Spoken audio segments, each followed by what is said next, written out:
Having the ability to stack stuff has been around for a long time. Whether it has to do with little storage units or even just paint cans, this allows us to get things in a more vertical fashion and just get stuff off of the floor. But when it comes to storage shelves, well, you are kind of limited. You can build them in any fashion you want to fit your space. But what if I wanted a set that actually could stack on top of each other and make them taller, or I could take them back apart to kind of spread it out in the area? I've never seen this before, so let's see if we can build some. And to keep this process accessible to most people, I'm going to try to build this out of 2x4s. And to keep these shelves from getting overly heavy, I believe I'm going to limit them to 24 by 24 for the shelf. And that should allow us to put them on and take them off relatively easily. So now I'm going to cut down 2 boards at 24 inches and 2 at 21 inches. Now to assemble these together, I'm going to keep it really simple like most shelving and just use butt joints and some screws. But there are a couple things you need to keep in mind. First off, when we are assembling these shelves, we need to make sure that the surface that we're using is as flat as possible so that everything can be in alignment and as flush as possible. And I'd recommend pre-drilling all of our holes at these joints so that the wood is less likely to crack and it'll stay nice and strong.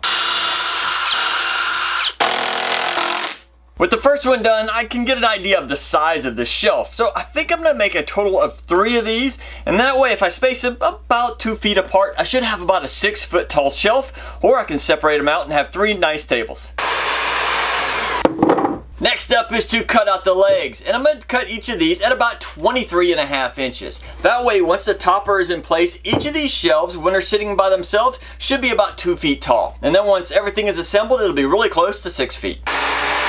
There are a few different ways we could actually attach these legs to the shelf. You can do it on the inside, the outside, or some other configuration. But what I want to do is make sure that each of these legs, since they'll be standing independently, will have as much strength going into the shelf as possible. And to do that, I would like at least 4 screws going into each leg. And I believe I'm going to do it right here where the butt joint comes together. And that'll allow me to have 2 screws going into the front and 2 going into the side, which will thus support the front and the back side of the frames independently and giving the leg a lot of strength. Now I jumped ahead just a little bit here because I want to show you exactly what I'm talking about. Each of these butt joints, I have the 4 screws going into each leg. Let me show you how strong this is. That is not flexing at all.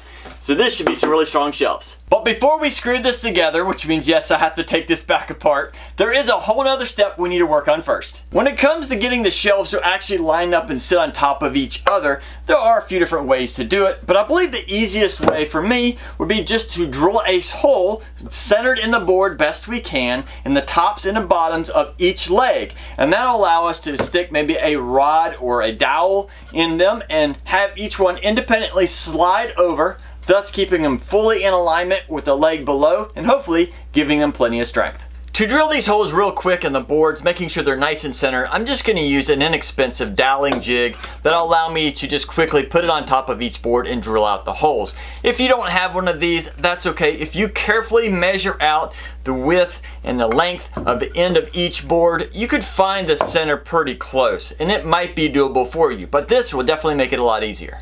Now when it comes to the size of the holes for our dowels, I'm actually going to use 2 different sizes. On the top of our boards, I'm going to make them just slightly smaller than the ones on the bottom.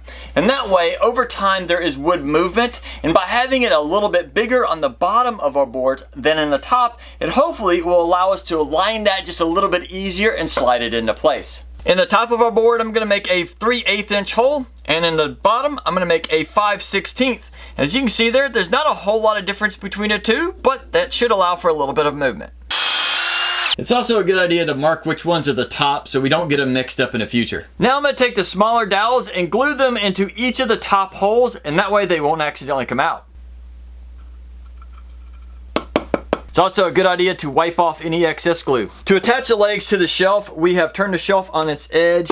We want to make sure it is as 90 as possible. That looks good. And then we're going to take the leg and we're going to put it alongside of it, trying to get it lined up with the top of our shelf. And then we're going to clamp it down and start adding screws. And don't forget to pre-drill your holes. Before we go any further, let me give this a good test fit to see if it's going to work.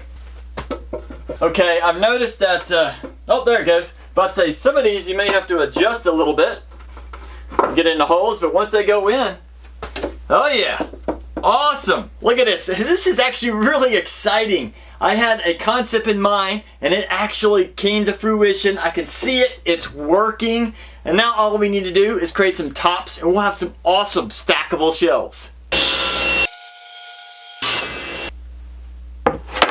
Before I get the screws fully in place, I need to make sure there's just enough room on each side for the other legs to fit in place. Now I have 3 individual tables that can handle a good bit of weight. Now let's stack them up and see what they truly look like. Alright, first one on the floor.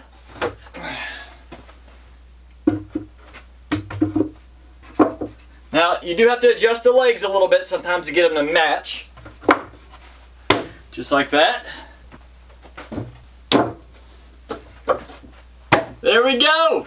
Yes! I'm just a little overly excited how well this worked out. I know wood is going to move and sometimes it warps a little bit and you may have to adjust the legs or maybe even widen the holes a little bit. But that's wood. I mean, that's what you got to work with. But I wrote down a few other options here that you could do with this idea to make it truly your own. First off, you could make this wider, taller, narrower, however you like to fit in your space. Now, the top pieces here, I just used some thin plywood. You can always make it thicker. You could use some OSB. That's totally up to you as well.